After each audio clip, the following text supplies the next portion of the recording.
Bonjour les bonsaïkas, bienvenue dans cette nouvelle vidéo. Aujourd'hui je suis accompagné de Olivier et Eric, mes deux amis de longue date. Salut les gars. Salut Fabrice. Alors je suis ravi de les retrouver comme d'habitude. On travaille de temps en temps ensemble quand on a le temps parce que les emplois du temps sont chargés. On est là parce qu'on va travailler sur un pain sylvestre de Olivier. On va voir ça en détail. C'est parti, jingle.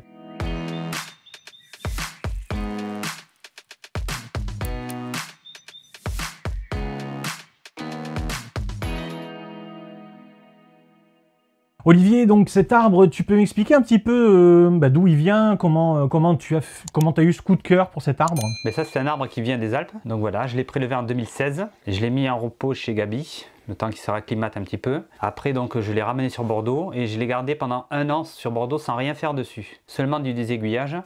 Pour laisser la lumière rentrer un peu dedans et pour pas qu'il pousse trop, et c'est tout. Pas mal de caractère sur cet arbre là, des mouvements, un côté plus intéressant que l'autre. Vieille écorce, beaucoup de mouvements, craquelés, et il a une végétation assez compacte quand même, une végétation qui est quand même assez proche du tronc. Ouais. Et puis voilà, un arbre avec beaucoup de caractère, beaucoup de jeans. Ça m'a plu énormément ça dessus, donc voilà. Tu as privilégié quand même la forme du tronc, la forme des branches, plus que quand même la végétation en général. Oui. Après je sais pas trop vers quoi j'allais aller, si j'allais faire un lettré ou si j'allais conserver plus de branches que ça. On va en discuter là, on va voir ça, mais voilà, il y a quelques idées qui se dégagent. On ne le voit pas tout de la même façon dans la montagne qu'après dans un pot et dans un jardin. Ouais, c'est très difficile en montagne de voir les arbres réellement, on va dire. Eric, qu'est-ce que tu en penses de cet arbre, toi? Tu l'as vu quand il a débarqué à Bordeaux? Moi j'adore tout ce qui est jean. Ouais. Alors après, comme on dit, on va discuter du projet, mais... Avant de faire le projet, on va tourner un petit peu, on va voir les différentes phases possibles, et puis ensuite on va se caler sur un projet et avancer, essayer de faire une première mise en forme, hein, donc une mise en forme partielle, on va dire, sommaire, uniquement pour, on va dire, étaler les branches, qu'elles soient bien au soleil, et puis que le projet puisse avancer. Il y a des aiguillages encore un petit peu partiels à faire pour essayer de ramener un peu plus de lumière encore dedans. Mais... Il y en a un qui va faire les jeans, il y en a un autre qui va faire le nettoyage sur les aiguilles, et puis le troisième, eh bien, il va devoir préparer le raffia parce qu'on va certainement plier après quelques-unes de ces branches. Et ensuite, on fera une sélection des branches. On enlèvera un peu de végétation à cet arbre, je pense aux alentours de 30 à 40%. Sur cet arbre-là, j'ai 2 possibilités de face, que je vais vous montrer celle que je pense être la meilleure. Après, on regardera l'autre côté aussi, où il y aurait plus de défauts. Donc l'arbre, il faudrait légèrement le tourner un peu plus par là, pour lui donner un peu plus de mouvement ici, le voir ici. On va sélectionner quand même une branche par ici ou par ici pour faire la tête. Celle-ci, on va la mettre en profondeur dans un premier temps, mais je verrai à terme si je la garde ou pas. Il me faudra quand même avoir pas mal de végétation pour habiller ce côté-là de l'arbre. Ici, je vais devoir faire une sélection parce que j'ai 2 branches qui partent, ça fait une fourche. Il va forcément falloir choisir une branche. Donc théoriquement, ce sera celle où il y aura le plus de végétation. Alors ici, on a 2 branches. Donc ça fait une fourche, il va falloir que j'en choisisse une des 2. Au fur et à mesure que le projet va avancer, on va regarder celle qui a le plus de caractère. Il y a un peu moins de végétation dessus et elle est toute d'un côté, à moins qu'on puisse la vriller et dans ce cas-là récupérer la végétation. J'ai l'autre possibilité qui est celle-ci, il y a un peu plus de raideur, moins de caractère sur l'arbre et dans ce cas-là, celle-ci est beaucoup plus touffue. Le plus intéressant pour moi, c'est avoir quand même un arbre qui a le plus de conicité possible. Parce que s'il y a des raideurs, ce ne sera pas joli. J'ai beau avoir un gros plateau, la végétation ça se refait à terme. Donc celle-ci, je vais accentuer les mouvements. Donc je vais poser du raffia partout ici pour essayer de la ramener plus par ici. Qui donnera un caractère différent à l'arbre que ce que l'on peut voir habituellement dans les expositions. Voilà. Et à terme, je vais voir ce que je vais sélectionner ou pas, changement d'angle de l'arbre. Maintenant, je vais vous présenter la deuxième phase du projet, qui est aussi une possibilité. Je ne pense pas la retenir. Je vais en rediscuter avec mes 2 compères qui sont derrière la caméra. Et dans ce cas-là, après, on partira sur un projet bien défini.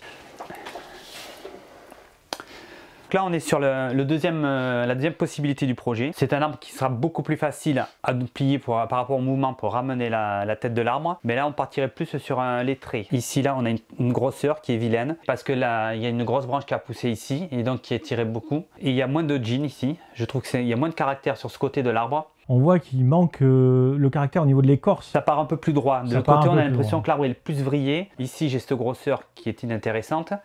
Donc ça m'oblige à couper ici et faire un jean. Ici, j'ai une branche qui va être très dure à plier et à ramener. Donc il y a 9 chances sur 10 pour que je sois obligé de la couper. Donc après, il ne me reste plus que ça à faire et faire un lettré avec. Ça serait un arbre qui ne serait pas inintéressant, mais qui aurait moins de caractère que de l'autre côté. Olivier, si tu devais choisir encore un autre projet, est-ce que tu peux nous le présenter? Alors un autre projet, ça pourrait être d'incliner l'arbre. Ça pourrait être intéressant d'incliner l'arbre comme ça et reconstruire, donc faire une branche ici qui baisserait plus ici, remonter la tête ici, faire un arbre ici. Donc dans ce cas-là, essayer de faire comme un chari, creuser, à voir si ce sera joli ou pas, et ici un jean. Donc il y a aussi cette possibilité-là. Tu as dit qu'elle n'était pas retenue cette face, pourquoi tu as dit ça? Alors parce qu'ici en fait, il y a un manque d'écorce pour donner du caractère à l'arbre. Ça ressort moins et j'ai quand même ce défaut de conicité, même si je peux le gommer. Après c'est un très beau projet aussi. Il y a beaucoup à faire dessus, c'est pas forcément ce que je retiens. Qu'est-ce qui te permet de penser que cette face-là est possible? Le fait de mettre cette face-là va apporter beaucoup de dynamisme à l'arbre. De l'autre côté, je serai plus statique avec mon autre face. Tu vois bien que la forme du tronc donne cette dynamique. Ici, là, on voit cette courbure, c'est un angle qui est intéressant. Quand vous avez un projet, vous en faites un deuxième et puis un troisième. On est arrivé, on avait fait un projet, on a tourné autour de cet arbre. Tu vois, en te prenant comme ça à froid, Olivier, il vient de trouver un autre projet. Ben moi, personnellement, je serais encore plus fan de ce projet-là parce que ici, je trouve que les branches sont bien placées. Par exemple, celle-ci, petite, fine, qu'on va pouvoir mettre devant au soleil. Celle-ci, on va bien sûr choisir entre les deux, comme on a dit, mais positionner un plateau ici. Là, il va y avoir de quoi positionner un plateau. Peut-être même un jour enlever totalement la partie qui est derrière pour garder cette partie-là que l'on peut étaler. Et donc, cette partie-là, eh bien, vous avez compris, c'est la tête de l'arbre. Là, ça me paraît très cohérent comme projet. Donc, sur les 3 projets possibles, on va retenir cette face-là, ce projet-là. On va avoir un souci qui se situe à ce niveau-là.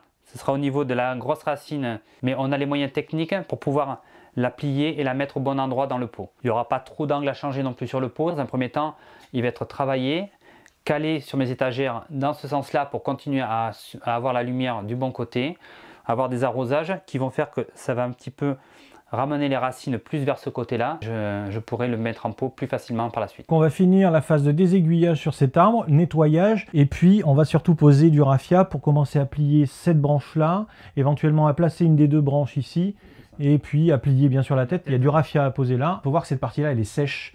On va pouvoir arracher, travailler sur le bois à la fin. Ça risque de lui donner un caractère supplémentaire. Il y a des mouvements qui sont beaucoup plus intéressants dans tous les cas. Et en plus atypique. Oui, et puis on garde tout. On garde tout l'arbre, on garde tout le caractère de l'arbre, on coupe pas. Je pense que c'est un projet qui plairait d'ailleurs à Gaby. Mais dis-moi, il t'a fallu combien de temps pour le sortir de la terre? Alors, en fait, il m'a pas fallu trop longtemps. J'ai juste passé 4 heures dessus. Est-ce que tu as transpiré? Beaucoup. Ça vaut toujours le coup de sortir un arbre. Attends, on va pas attaquer partout là.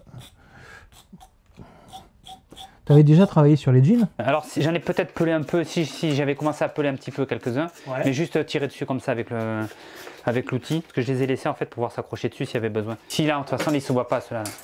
C'est là où il y a tout intérêt à se servir de la pince à jean, justement pour des travaux comme ça, où on vient chercher les branches qui sont mortes et les tordre. Alors quand elles ont été récemment coupées, on peut enlever l'écorce et réduire un petit peu ces jeans comme ici là. Alors ce travail on le fait parce qu'en fait on va pas pouvoir revenir travailler sur les jeans une fois qu'on aura plié l'arbre. Hein, ça paraît logique, hein, il y aura du fil de ligature, les branches seront mieux placées. Là on a accès encore aux jeans, c'est pour ça qu'on peut se permettre de bien les nettoyer, éventuellement de les supprimer s'il y en a de trop. Et puis ensuite on reviendra dessus, mais beaucoup plus délicatement et pour des petits détails. Après c'est un arbre qui réagit super bien. Parce que j'ai désaiguillé, il est en pleine forme, il a réagi au quart de tour. Alors les jeans, on peut les casser à la main. Ça fait plus esthétique que d'avoir des coupes. Alors il faut aussi penser à changer de mouvement sur les jeans. Pas tous les faire dans le même sens. Il faut que ça reste quand même naturel. Alors, sur la branche basse, là, on va enlever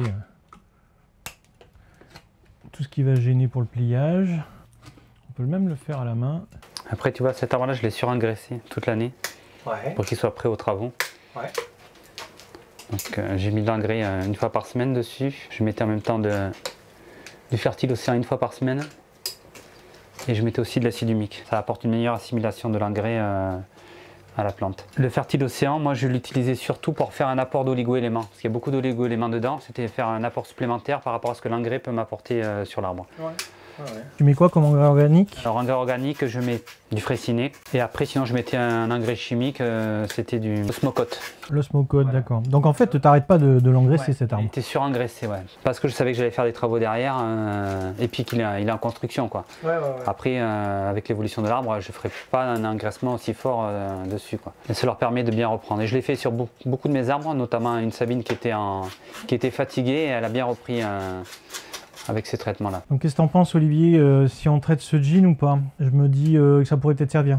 Oui, moi je pense qu'on devrait essayer, au moins dans un premier temps, on le garde. Voilà. On voit si on en a besoin pour s'accrocher dessus, pour amener une branche ou pas. Même si on veut juste le raccourcir pour que ce soit plus joli esthétiquement et travailler après le reste derrière. J'ai coupé quand même quelques branches tout au long de l'année là-dessus, en sachant qu'après j'allais sûrement réduire la végétation en branches et que dans ce cas-là, je pourrais sélectionner un peu plus facilement. Des fois, la main, ça suffit pour casser un jean, vous voyez, on casse un jean à la main, ça fait bien plus naturel que de le faire à la pince. On peut le faire aussi avec la pince à jean, on peut le faire aussi avec des pinces à fendre, on peut le faire avec un peu n'importe quoi. Il suffit juste d'attraper et surtout de vriller, de tourner, donner des mouvements au jean, c'est super important. On va pouvoir poser le raffia. Là, il faut vraiment qu'elle vienne au soleil ici, et une des deux qui viennent dessus, mais qui la gêne pas, tu vois. Le sens du raffia. Ouais, le sens horaire, ouais, sens horaire. Il y a un petit bonjour à Gabi aussi. Hein. Ben oui, un petit bonjour à Gabi, qui doit, d'ailleurs en ce moment, il travaille, Gabi, sur beaucoup de projets. Il travaille notamment sur des pins. Alors il a travaillé d'abord sur son jardin, il fera certainement la visite du nouveau jardin, parce que ça a tellement changé. Alors quand vous posez le raffia, pensez à bien tirer. Si vous avez des fibres qui pendouillent, essayez de les insérer dans la fibre qui est la plus longue. On essaye de les vriller à l'intérieur. Comme ça, on gaspille rien, on utilise un maximum. Quand on arrive sur un jean, pensez qu'il faut passer un coup dessus, un coup dessous pour avoir le maximum de couverture possible sur l'écorce. C'est super important parce qu'après, quand on va plier, il va y avoir une faiblesse sur une écorce qui serait pas recouverte par le raffia. Alors c'est plus pratique de poser le raffia à deux, parce que les jeans ils gênent quand même principalement, donc le raffia s'accroche. Après vous pouvez le faire tout seul, il n'y a pas de problème. Donc voilà, on tire, on pose le raffia. Vous voyez, j'ai des fibres qui sont plus courtes certaines que les autres. Celle-ci par exemple, je la mets à l'intérieur, je la bloque, voilà, et là elle va pas partir et moi je peux revenir dessus. Donc le Chatterton là, qui vient de poser Olivier, ça va nous servir pour finaliser la pose du raffia pour cette branche qui va nous servir. En plus elle est forte, on voit qu'elle est forte cette branche là. Donc si on la met en version, elle n'était pas en version tête, mais là maintenant elle va le devenir. Il faut surtout bien penser à garder, vous voyez, tendu le raffia, parce qu'après bien sûr, ça va compresser l'écorce quand on va la plier. Bien sûr, on rajoutera aussi éventuellement de la chambre à air ou auto-vulcanisant. Après la chambre à air, c'est vrai que maintenant nous on l'achète dans une grande enseigne française qui fabrique en Chine, bien sûr. Ça vaut 2 € la chambre à air. Là, on va finir avec du Chatterton pour pas que ça bouge. Et pendant ce temps, là, Eric, il est en train de nettoyer tous les petits morceaux de raffia qui dépassent. Sur ces grosseurs-là, on met des renforts. On peut se permettre, je pense, de mettre éventuellement un renfort. Ouais. On va choisir une partie du feuillage parce qu'on va pas pouvoir tout garder. On a raffiaté cette partie-là. On avait dit que cette branche-là, elle était quand même sympa. Ici, on a passé à l'étape avec donc le raffia, le renfort, la chambre à air. Ce qui fait que maintenant, cette branche-là, elle est prête, on va la ligaturer et ensuite on pourra la mettre en forme. On va garder la branche qui est ici, on va garder aussi la conicité, c'est-à-dire que la branche la plus grosse sur les deux, on va l'enlever. On va venir couper ici et on va faire une sorte de jean. Voilà. Il y a l'autre partie maintenant qui est intéressante. Olivier, il va réduire quand même grandement la végétation parce qu'il y en a de trop. Et on va certainement encore réduire, mais pour l'instant, on enlève une grosse partie de cette branche-là. L'arbre commence à sortir un petit peu et on n'a encore fait aucun pliage. Maintenant, on place juste les volumes derrière. Et ainsi, on aura ce volume-là qui sera étalé là, le volume de profondeur, le volume intermédiaire et un volume bas. C'est pas grave. Fabrice, il a coupé plus. On parle des fils de cuivre, parce que bon, effectivement, on a quand même du matériel. Vous voyez, par exemple, ce fil-là, c'est important d'en avoir du moyen, du gros. Alors, on en a fait, de temps en temps, ça nous arrive de cuire notre fil de cuivre. On avait fait une grosse quantité et on commence à être en panne. On en consomme énormément du fil de cuivre. Donc là, Eric et Olivier sont en train de finir la pose de la ligature sur la dernière branche de profondeur. On a encore un petit peu éclairci cette partie derrière. J'ai enlevé un peu plus de feuillage. Vous pouvez constater qu'on a ligaturé cette partie-là, cette branche-là, basse. On la voit pas trop à l'image. On va pas faire des plateaux magnifiques, hein, c'est pas encore finalisé. C'est simplement la première mise en forme, comme je vous avais dit. Ici, on a posé 3 fils de ligature pour pouvoir positionner cette tête. Donc je vais commencer tout simplement déjà à baisser un peu cette partie là. Là, ça vient de toute façon. Voilà, ça va être la hauteur de l'arbre. Du coup, on n'est pas si mal. Hein. Ici. Là, il va falloir que je donne du mouvement parce que sinon, on va avoir une raideur. Je pense qu'on peut le voir à la caméra. Pour l'instant, il y a une raideur. Du coup, je vais redonner après du mouvement par là, mais je l'ai écarté du volume qui est là et du volume qui est là. Donc maintenant, ce qu'il faut, c'est placer cette branche ici. On va la ramener un petit peu vers nous. Là. On va la ramener en fait, on la ramène sur le tronc. Donc là, on va laisser un maximum de matériel. J'ai coupé vraiment des toutes petites branches. Mais vous voyez, j'écarte bien le plateau. Ce qu'il faut, c'est que cette branche-là, elle prenne le soleil pour avoir de la puissance. Et puis, on peut imaginer la ramener un peu plus du tronc, mais ça va être compliqué.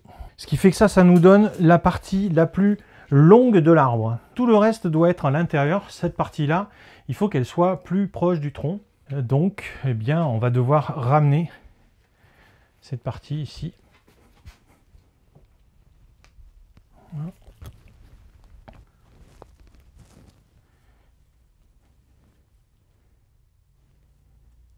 Là, ce plateau est magnifique.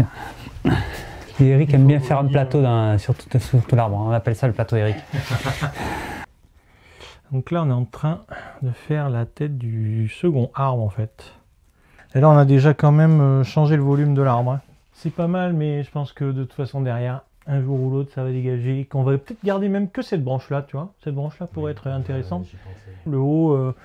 pour l'instant, ça brouille un peu ce qu'il y a devant. Dans le projet, on voulait garder les trois troncs. Là, franchement, c'est quand même compliqué parce qu'on se retrouve avec une tête ici qui mange la tête qui est ici. On voit plus du tout la volumétrie. Et pourtant, on a quand même ici un mouvement qui est excellent avec cette partie-là, cette partie-là et cette partie-là. On en a discuté là, ça fait un petit moment qu'on tourne autour. On va enlever cette partie-là. On va enlever la partie haute de cet arbre derrière. Et on va garder pour l'instant les branches derrière qui vont donner un peu de profondeur. Donc ce plateau-là et ce plateau ici. Il y a 2 plateaux et le reste, on va l'enlever. Donc comme c'est l'arbre d'olivier, c'est lui qui coupe. Il va garder des branches Tenjin. En fait, je vais garder un maximum de branches que je redécouperai. Je pense qu'on peut-être qu'on ressortira après.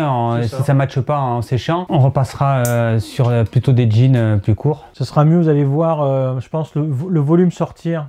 Celui-ci, notamment, ce volume-là, va sortir beaucoup mieux. Donc partout ici aussi, Fabrice, on a dit. Tu enlèves tout le verre et puis tu te gardes juste... Bon, ce qu'on a fait en structure, on a posé la ligature, va nous servir pour faire des tenjin. Là, on voit bien ce volume ici, ce volume-là, il ressort plus. Les branches de profondeur, elles ont leur place là. Et ouais, ici, là, maintenant, c'est cohérent. Cette branche-là et cette branche ici. Bon, ça fait quand même beaucoup de végétation sortie. Là, on est à plus de 50% maintenant. On est vraiment en train d'essayer de compacter l'arbre, de plier l'arbre. On a déjà baissé au niveau hauteur, hein, parce qu'on était très haut. Je pense que la prochaine fois, quand il va bien rebourgeonner, etc., qu'il va être engraissé... Il est quand même assez fin, c'est pas une base qui est très grosse. Non. Donc là, on est quand même sur un arbre assez gracile. Oui, ça fait quelque chose d'assez danseur, quoi. Ça danse un petit peu sur les 3. Celui-là, on va pouvoir le virer. Avec ce jean-là, il y a des rappels, tu vois. Du coup, ici, il y en a... Donc, il faut aussi jouer avec ça, avec un petit peu de matière, quoi, pour avoir quelque chose de sympa là. Ce sera un travail à faire supplémentaire là-dessus. Ouais. Mais je pense que la forme de l'arbre, globalement, elle est bien.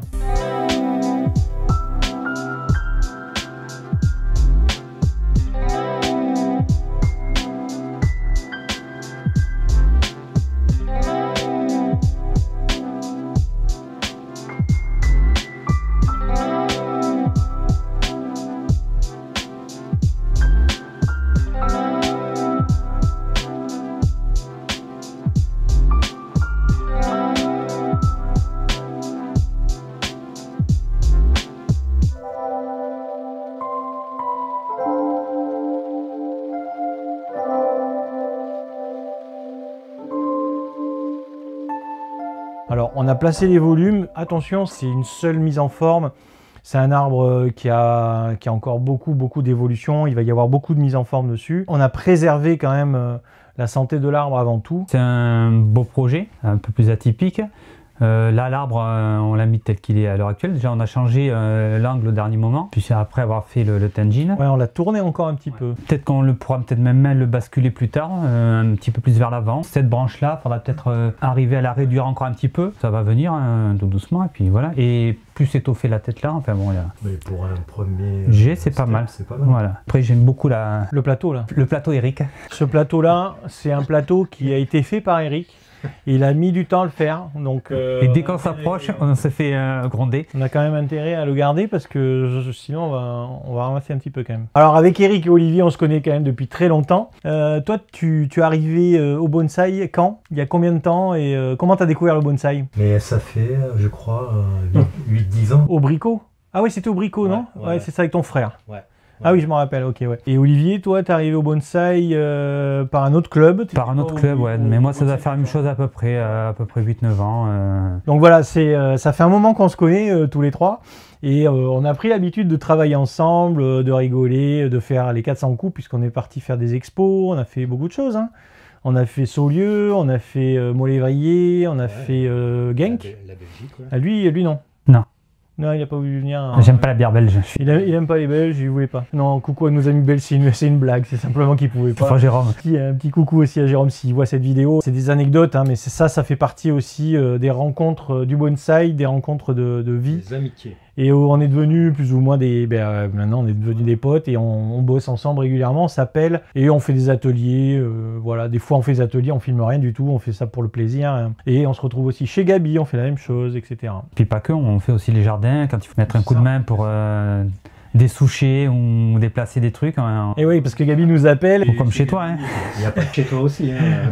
Ouais, on est devenus un peu des fous du bonsaï et voilà. Et au fur et à mesure, notre collection avance et puis on s'amuse bien. Donc j'espère que cette vidéo vous a plu. N'oubliez pas, likez, partagez, commentez la vidéo et puis allez faire un petit tour dans la description juste en dessous du titre. Vous avez tout un tas de liens utiles, notamment les liens affiliés qui fileront un petit coup de main pour la chaîne. Vous retrouverez également le site internet nejikanbonsai.fr dans lequel vous pouvez vous inscrire, mais pour ce faire, il faut d'abord faire partie du Nejikan Club en cliquant sur le bouton rejoindre juste à côté du bouton abonner. On se retrouve très vite dans une prochaine vidéo.